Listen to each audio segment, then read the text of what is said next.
En este sentido, María es el nombre que se usa en los evangelios para referirse a la Madre de Jesús de Nazaret. Para los cristianos católicos, ortodoxos, coptos, anglicanos y otros grupos de cristianos orientales son más usadas las expresiones Santísima Virgen María y Madre de Dios.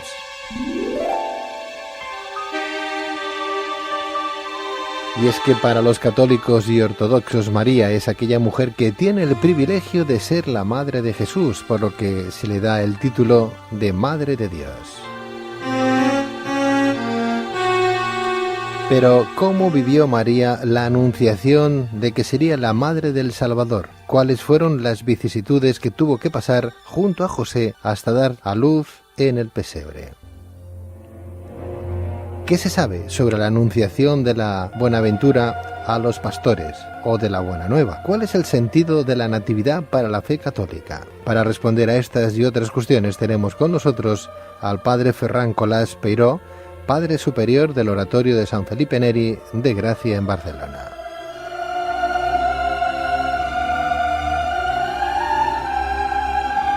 Padre Ferran Colás Peiró, muy buenas noches. Buenas noches, Pedro. Pues le agradezco mucho que esté en estos días de Navidad con nosotros, Padre, y vamos a hablar de la Virgen María, vamos a hablar de la Anunciación, en sí de la Natividad, que nos interesa a todos los cristianos católicos, como bien decía, ortodoxos, coptos, anglicanos, y ese grupo de cristianos orientales que también utilizan a su Santísima, la Madre de Dios, la Virgen María, en sus oraciones.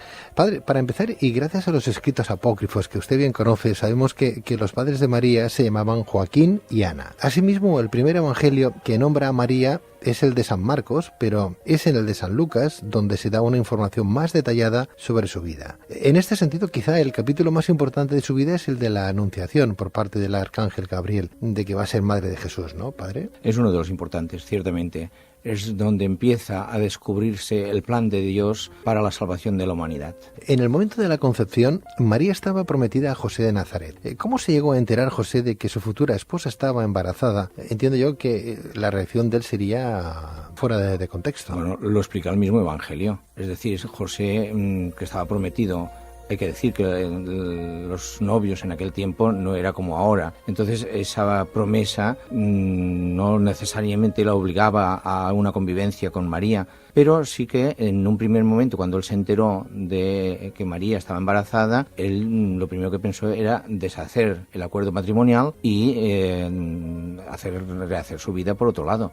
Avisado misteriosamente por los ángeles, dile como quieras o como lo queráis entender, pues asume también la voluntad de Dios y acoge a María en su casa como madre de ese hijo que va a tener. Según el Evangelio de San Mateo, José vivió un drama personal al saber que María estaba embarazada, tal y como apunta el padre Ferran Colás Peiró, ¿no? De hecho, iba a repudiarla porque no quería que fuera apedreada según lo dispuesto en la ley. No obstante, el ángel del Señor le manifiesta en un sueño que su prometida concibió por obra del Espíritu Santo y que su hijo será el salvador de su pueblo, por lo que José acepta a María. Según los evangelios, en el sueño de José, el ángel se comunicó con él diciéndole: José, hijo de David, no temas recibir a María tu mujer, porque lo que en ella es engendrado del Espíritu Santo es, y dará a luz un hijo, y llamarás su nombre Jesús, porque él salvará a su pueblo de sus pecados. Asimismo, María, padre, ya embarazada, visita luego a su prima Isabel, ya que el ángel Gabriel le había anunciado que también ella, aunque ya anciana, estaba encinta. En este sentido, padre, ¿cómo era la relación de María con Isabel y qué pasó durante este encuentro? Aquí hay varios aspectos que hay que tener en cuenta y que se pueden ver diferentes significados. Yo siempre he explicado el misterio de la visitación, por decirlo así, de que María, como cualquier persona creyente, no se quiere quedar para sí sola ese don de Dios y lo tiene que compartir con alguien. ¿Quién mejor que otra mujer embarazada para entender el misterio que estaba viviendo María? Ella corre a visitar a su prima. Sabe que es ella más joven que su prima, la puede ayudar y se pueden ayudar mutuamente. Cuando llega allí, todos sabemos por el Evangelio cómo los niños saltan de gozo en el seno de las mujeres y ahí se da el primer encuentro de Dios con el hombre, aparte de la encarnación en sí misma, ¿no? En cualquier caso, padre Ferran Colás Peiró, Isabel es la prima. Sí. Isabel es una mujer ya de edad avanzada. ¿Qué edad tenía? Las edades se pierden en la noche. Se pierden. De hecho, yo no sé si los años contaban como ahora. Me parece que la cosa iba un poco diferente. María era joven. Eso sí que se sabe, que María era joven. José también era joven. Muchas veces se le pinta mayor, pero yo pienso que eran una pareja jóvenes. En cambio, Zacarías y Elizabeth ya eran mayores. Incluso se dice, que Elizabeth ya no podía tener hijos. Yo pienso que la edad, pues... ¿Quién ayudó a que Isabel fuera concebida también? ¿El Señor? Sí, también. Sí. ¿No fue Zacarías el que la dejó embarazada? Entonces? En principio yo diría que fue, hombre, claro, Zacarías... ¿Podría ser también el hermano de Jesús, de alguna manera? Si la deja embarazada el Espíritu Santo a Isabel... No, ahí no fue el Espíritu Santo, sino que por don de Dios, ellos dos tuvieron un hijo. Padre, antes de seguir, José, el esposo de María, ya había estado casado anteriormente. Algunos dicen que sí, pero eso no está probado. Y ya tenía hijos. Algunos dicen eso, pero los que dicen eso más bien lo dicen para justificar o querer justificar cuando Jesús habla de hermanos. Pero a ver, cuidado, hermanos y primos hermanos, en esa cultura también se mezclaba la cosa. Entonces yo también te puedo decir hermano en cualquier momento, por el cariño que nos tenemos. Cuando Jesús dice mis hermanos, se está refiriendo a sus hermanos, a sus hermanastros, a sus primos o simplemente a la gente que tenía al lado que lo quería. Yo diría que eso no tiene nada que ver para hacernos caer las piedras de la fe. Padre, vamos a seguir haciendo un poquito de historia hablando de la natividad de la Virgen María. Hoy tanto María como José eran de la tribu de David. No, José sí. María, a mí no me consta que venga directamente del linaje de David. Eran judíos los dos. Judíos los dos, sí. Y muy creyentes y gente de oración. Porque incluso María, fíjate que después, cuando va a visitar precisamente a Elizabeth, le sale con el Magnificat, que no es otra cosa que una adaptación, una reactualización que ella hace de otra oración que había hecho Ana cuando tuvo a Samuel. El cántico de Ana del Antiguo Testamento es paralelo al Magnificat. María se coge la oración de Ana, se la hace suya y nos presenta la oración del Magnificat. Por tanto, yo pienso que María debería ser una chica muy religiosa, de oración, que conocía bien las Escrituras, para hacerse incluso ella esa reactualización de ese cántico y inspirarse en él para hacer el Magnificat, ¿no? Es curioso porque a día de hoy, las Sagradas Escrituras están ahí, ¿verdad? Y también las Sagradas Escrituras del pueblo judío, ¿verdad? Sus textos, sus libros, que nos hablan de esa lapidación que por parte hoy también los musulmanes por desgracia todavía utilizan. Sí. O sea, María y José pertenecían a un pueblo que lapidaban a la mujer si era adúltera, ¿no? Por eso yo me imagino que el amor de José debería ser muy fuerte para decir, asumo esa paternidad antes de que la piden a la que quiero, ¿no? Desde luego la revelación del ángel, San Gabriel, debería de ser tremenda. Bueno, una revelación de ese tipo. Somos como Santo Tomás que necesitamos tocar. Yo pienso que muchas veces la gente necesita tocar, pero claro, si tocas ya no necesitas creer. San Lucas narra el nacimiento de Jesús señalando las circunstancias del suceso.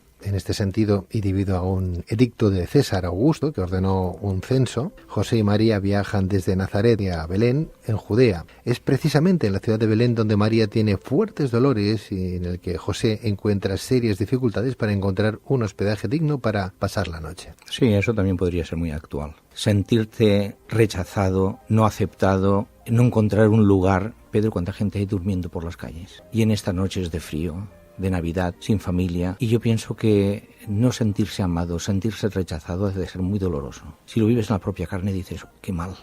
Claro que los que tenemos fe dices, bueno, al menos Dios te ama, y ahí te coges fuerte. Yo me imagino que José y María no perdieron la esperanza ni en un solo momento de decir, bueno, Dios ha sido el que nos ha metido en este follón, pues ya se arreglará Él para poder salir del mismo, ¿no? Y recuerda que precisamente nos conocimos tú y yo por un programa que hiciste, una noche de Navidad, si no recuerdo mal. Por una editorial. Por una editorial que hiciste, hablando precisamente de esa entrada a la cueva, esa entrada pequeña, que también hay que agacharse para poder entrar, sí. Para el tema de la humildad, pero dices, bueno, espera, es que también ahí dices, ¿y la humildad de Dios?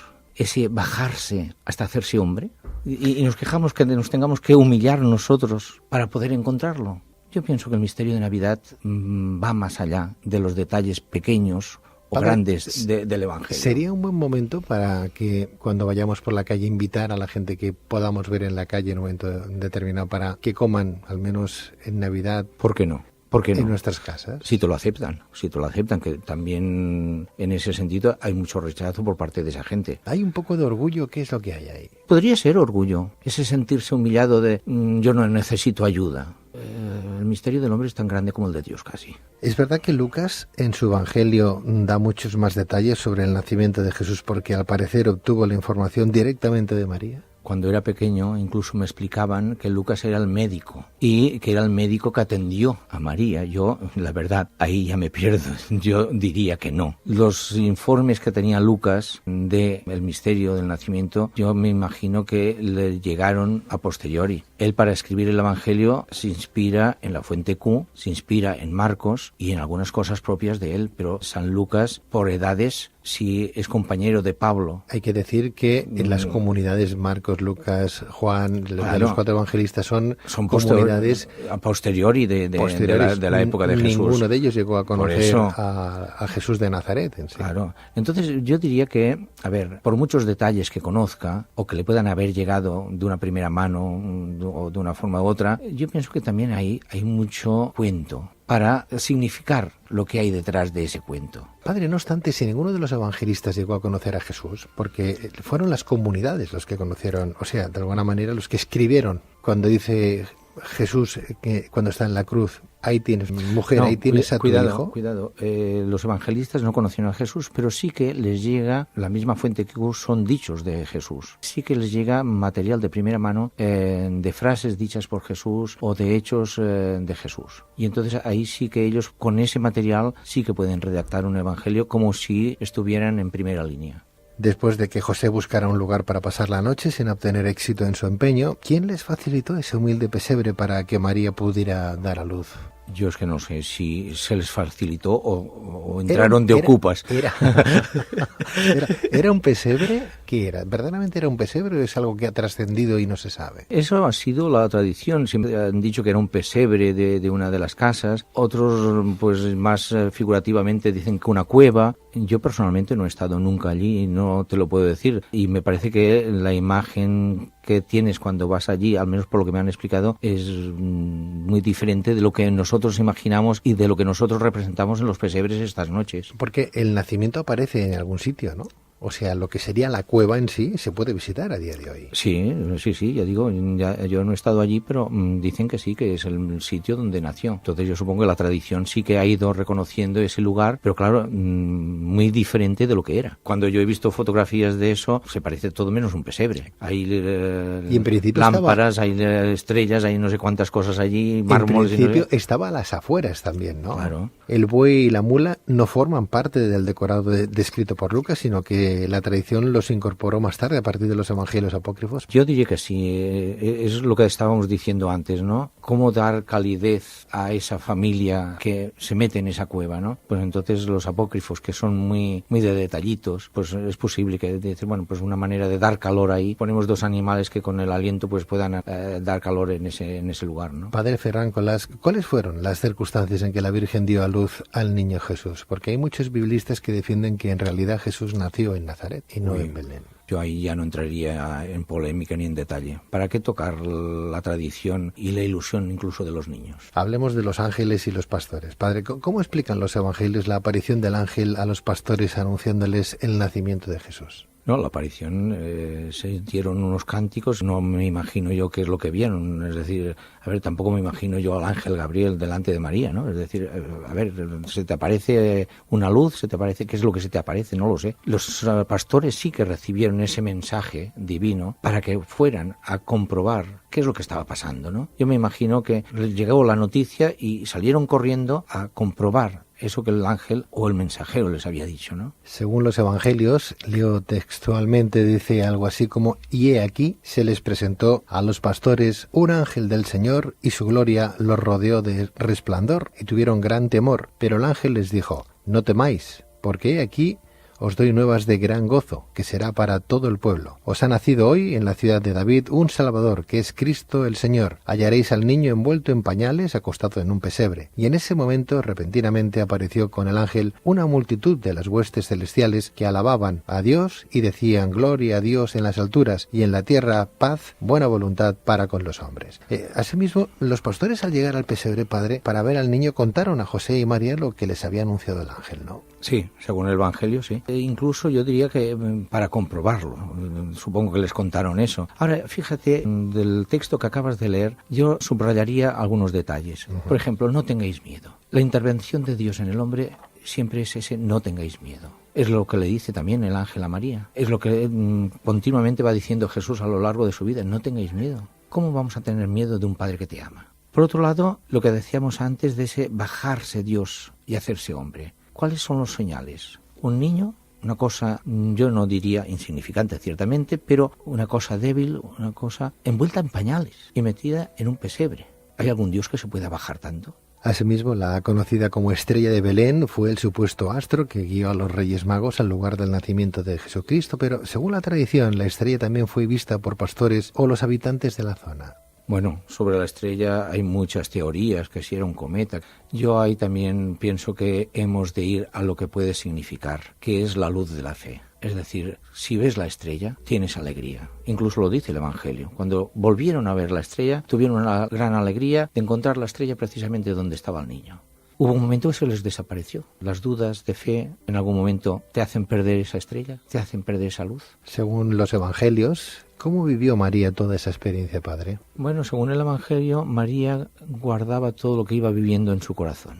Y yo ahí también pienso que María es un misterio, como puede ser el misterio de todas las madres. ¿Qué madre no hay que guarde todo lo que va viviendo su hijo en su corazón? Además, muchas veces el amor de madre es el más desagradecido de todos. Te da la vida, se preocupa por ti, se desvive por ti, y luego tú haces tu vida y la madre queda, si te he visto no me acuerdo. Ojalá fueran pocas o ninguna las veces que puede pasar eso, ¿no?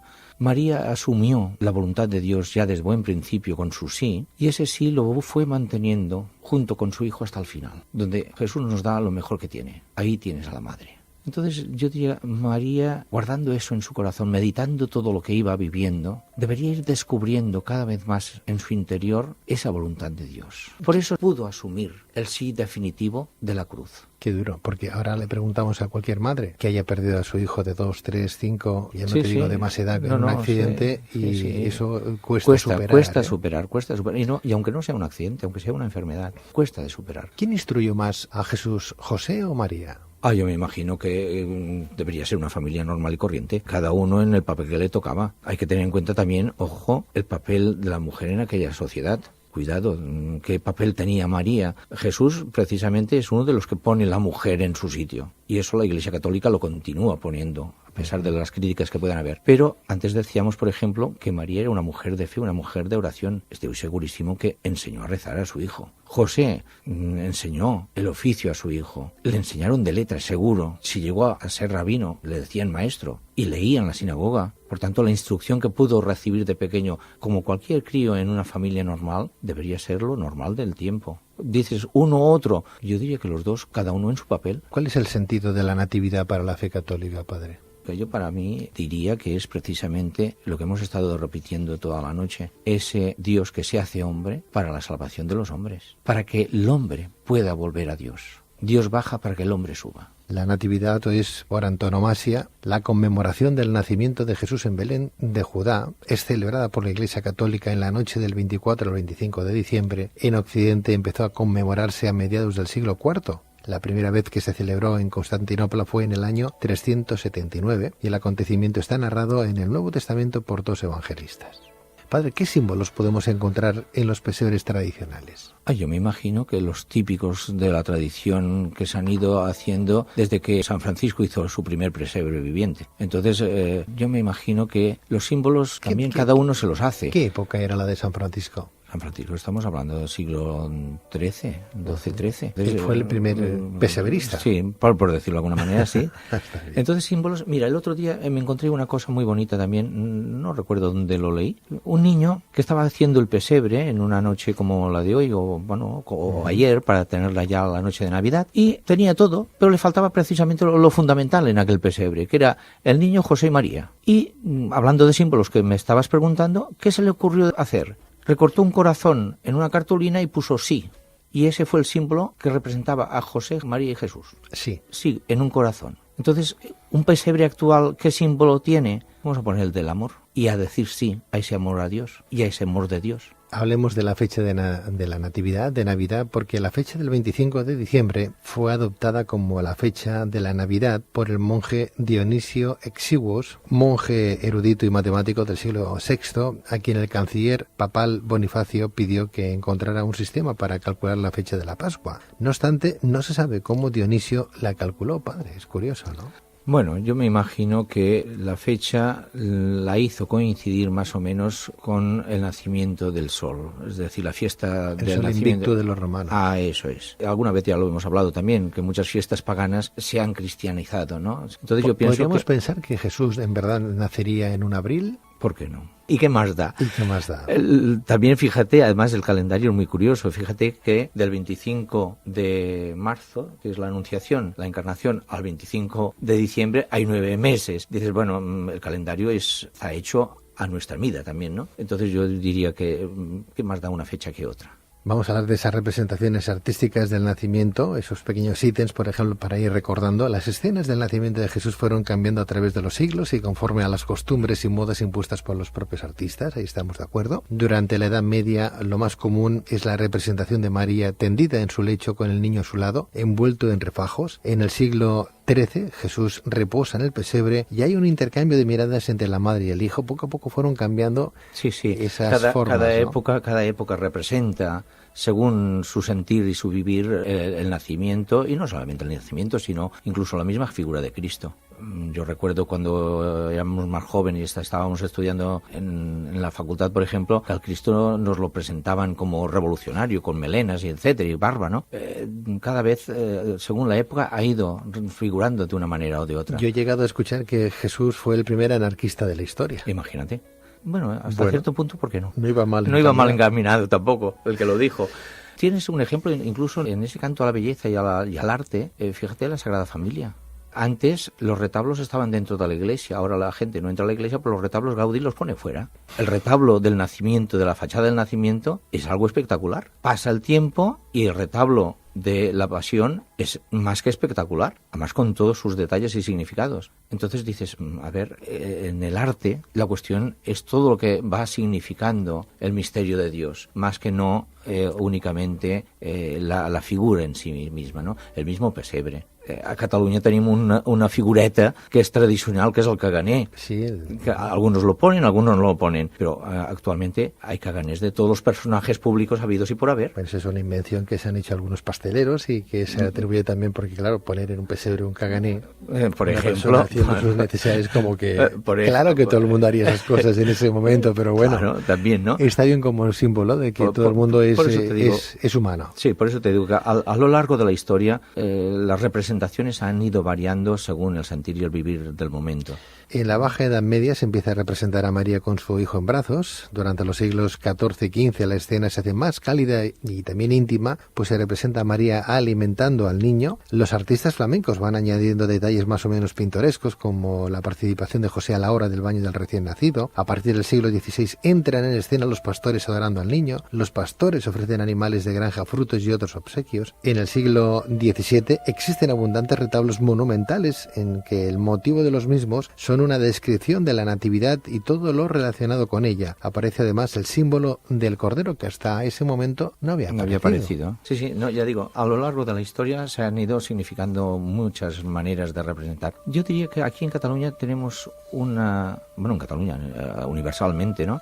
Hay un aspecto en el arte que ayuda a completar toda esa información que hay que felicitar al que te lo ha hecho, y si lo has hecho tú, pues felicidades. Pero, por ejemplo, es la Madre de Dios del estilo románico, es una silla, un trono que te presenta al niño, y la Madre de Dios en la representación gótica. Según el estilo del arte, tiene un significado otro. Lo has dicho muy bien. El románico, ya digo, un trono, una silla, la Madre de Dios, donde el niño ocupa el sitio central y la Madre te lo presenta, te lo ofrece, que de hecho es el papel de María, ofrecernos a Dios, o Dios se ofrece a través de ella, ¿no? En cambio, en el gótico se resalta más la maternidad, el niño ya está en brazos, está ladeado, no está centrado, es decir, la figura de María cobra más importancia ya, subrayando la maternidad también. Incluso luego va pasando el tiempo y ya dándole el pecho, como decías tú, ¿no? ¿Cómo se llamaban los padres de María? Joaquín y Ana, según la tradición. Según la tradición. ¿Y María murió de mayor? ¿Que se sabe cómo murió José? No se ha dicho nada ni de José. No se sabe ni cómo muere ni dónde está enterrado. No, y de María se dice, según la muchas tradición, conjeturas, hay muchas conjeturas también, y se dice, según la tradición, que en Éfeso se durmió. En Cachemira también. Bueno, sí, Cachemira también dicen que resucitó Jesucristo. Hay un libro, Cristo murió en Cachemira o una cosa así. Sí, sí, de Andreas Faber-Kaiser. Sí. Bueno, ya digo, en literatura puedes encontrar tanta como quieras, de un lado y de otro. Qué curioso, padre, que hoy se disputen, creo que son dos países, la tumba de María, o al menos la casa de María, mejor dicho, donde vivió, pero no se sabe cómo murió.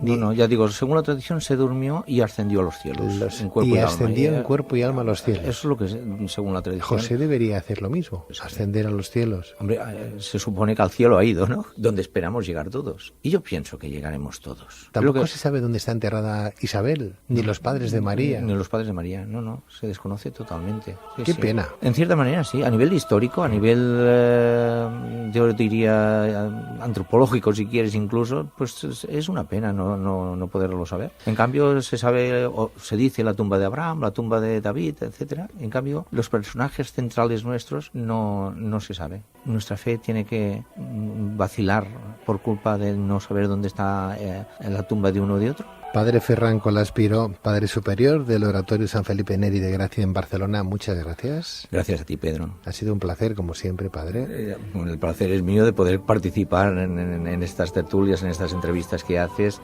y que, yo diría, hacen mucho bien a la gente. Y antes hablábamos de esa gente que está en la calle, que a lo mejor están escuchando la radio, que están pasando frío, que no tiene más compañía a lo mejor que una pequeña mascota, un perrito, ¿verdad? Que a veces ves gente humilde, sencilla, pobre en las calles, sin ningún tipo de recurso económico, sin amigos, y el único amigo que tienen es un perrito que llevan acompañándoles, que también les da calor, ¿no? A lo mejor sería reconfortante recibir una bendición del Padre Ferran Colaspiro. ¿Nos da su bendición, Padre, a todos? Pues muy bien, sí. Ese Dios que se hace hombre, que es un Padre que ama y que nos envía al Hijo para que nos amemos los unos a los otros, bendiga a toda esa gente, sobre todo a los más necesitados. Que no desesperen. Dios es amor, no se puede negar a sí mismo, y de una manera u otra les va a mostrar ese amor. Sea esta noche o sea otro momento. Dios no nos deja de su mano. Que Dios los bendiga.